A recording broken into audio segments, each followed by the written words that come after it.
যারা এসছেন সবাইকে আমি করজোড়ে তাদেরকে শ্রদ্ধা নিবেদন করছি। শ্রদ্ধা নিবেদন করি আমাদের যারা শহীদ হয়েছেন সেই সকল মহাপুরুষদের, মহামানবদের, সেই সকল শহীদদের প্রতি আমরা শ্রদ্ধা জানালাম।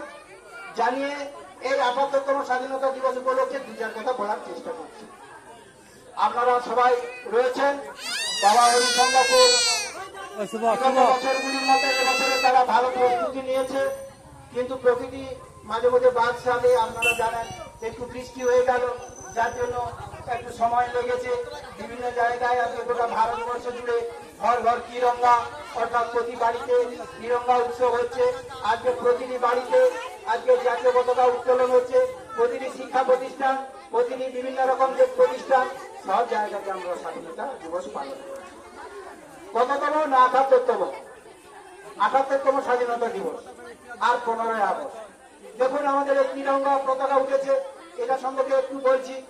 আপনারা প্রথমেই দেখুন সবার উপরে রয়েছে গেরুয়া রং, অর্থাৎ ভারতবর্ষ প্রথমে যখন আর্যাবর্ত নাম ছিল সেই সময় থেকে দেখুন আমাদের মুনি ঋষিরা তারা এই গেরুয়া পোশাক পরে মানুষের যে ত্যাগ, এসবের সংযমের যে প্রয়োজন রয়েছে তারা তা শিখেছে। না, খুবই সংকেত করে দিচ্ছি, কেননা বৃষ্টি আসতে পারে, তখন ভেঙে যাবে, যার জন্য খুব সংকেত করে দিচ্ছি।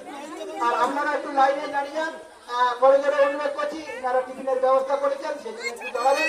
আমি খুব সংক্ষেপে করে দিচ্ছি। আপনারা শুধু জানেন ১১৯২ সালে পৃথ্বীরাজ চৌহান মোহাম্মদ ঘনির হাতে পরাজিত হওয়ার পর থেকে ভারতবর্ষের কি বলবো যে পরাধীনতার সূচনা হয়েছে। তার পরিপূর্ণতা লাভ করে ১৭৫৭ সালে ব্রিটিশদের দ্বারা। ব্রিটিশরা অত্যাচার করার ফলে ১৮৫৭ সালে মহাবিদ্রোহ হয়েছিল। ১৮৫৭